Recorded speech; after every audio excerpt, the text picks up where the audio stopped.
అండి ఈరోజు మనం ఫారెక్స్ బేసిక్స్ చూద్దాం. ఆ ఎక్స్ఐయు యూఎస్డి పేర్స్ అంటే ఏంటి, పిప్స్ అంటే ఏంటి, ఓకే మనం లాట్ సైజ్ తీసుకున్న దాన్ని బట్టి పెరిగే పిప్స్కి మనకి ఎన్ని ప్రాఫిట్స్ వస్తుంది, ఎన్ని డాలర్స్ ప్రాఫిట్స్ వస్తుంది, ఇవన్నీ వాళ్ళు తెలుసుకుందాం. స్టేట్మెంట్ మన ఫారెక్స్ ట్రేడింగ్ ఈ ఎక్స్ఐయు యూఎస్డి ఈ గోల్డ్ పేర్లో చేస్తాం. ఓకే, యూఎస్డి అంటే యూఎస్ డాలర్, ఎక్స్ఐయు అంటే గోల్డ్ వర్సెస్ యూఎస్ డాలర్ అనమాట. ఇక్కడ యూఎస్ డాలర్ ఇండెక్స్ పెరుగుతూ ఉంటే ఈ గోల్డ్ పేర్ ఎక్స్ఐయు యూఎస్డి పేర్ పడుతుంది. ఓకే, ఒకవేళ యూఎస్ డాలర్ పడుతూ ఉంటే ఈ ఎక్స్ఐయు యూఎస్డి గోల్డ్ పేరు పెరుగుతూ ఉంటుంది. ఓకేనా, సో ఇది మనం జనరల్గా ట్రేడ్ చేసే ఫారెక్స్ గోల్డ్ పేరు. ఈ డాలర్ ఇండెక్స్ పెరుగుతూ ఉంటే అక్కడ గోల్డ్ పేర్స్ పడుతూ ఉంటుంది, ఈ డాలర్ ఇండెక్స్ పడుతూ ఉంటే అక్కడ గోల్డ్ పేర్ పెరుగుతూ ఉంటుంది. ఓకే, వైస్ వర్స అన్నమాట. ఒకటి పెరిగితే ఒకటి తగ్గుతుంటావు, ఇది తగ్గితే అది పెరుగుతూ ఉంటుంది అట్లా. ఓకేనా, కంప్లీట్గా యూఎస్ డాలర్ మీద డిపెండ్ అయి ఉంటుంది గోల్డ్ రన్నింగ్ అనేది. అది అప్ సైడ్ వెళ్ళమా డౌన్ సైడ్ వెళ్ళమా అనేది.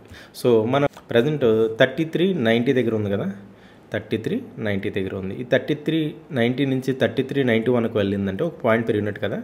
That is equal to 10 Pips.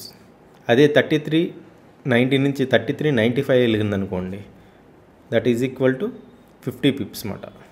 Okay, so అయితే యూఎస్ డాలర్ ప్రజెంట్ 98.17 ఉంది. దీన్ని DXY అంటారు. Okay, US dollar index. మనం చేసేది ఫారెక్స్ పేరు ఎక్స్ఐయు యూఎస్డి.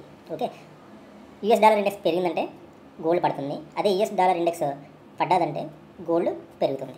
ఓకేనా, సో యూఎస్ డాలర్ పెరిగితే గోల్డ్ పేర్స్ పడతాయి. ఓకే, అదే యూఎస్ డాలర్ ఇండెక్స్ పడిందంటే గోల్డ్ పేర్స్ పెరుగుతాయి.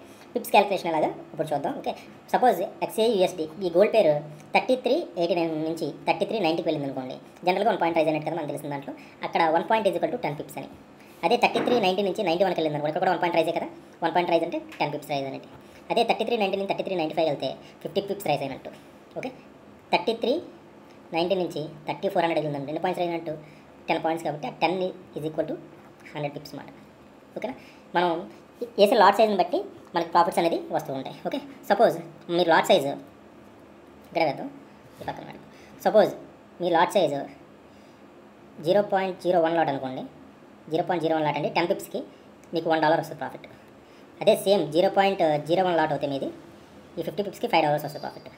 అదే 0.01 లాట్ దీనికి కూడా ఈ 100 పిప్స్కి $10 వస్తుంది. అంటే 10 points rise is equal to $10. Okay, 1 point rise is equal to ఇక్కడ 1 point rise is equal to $1, 5 points rise is equal to $5, 10 points rise is equal to $10 అట్లా.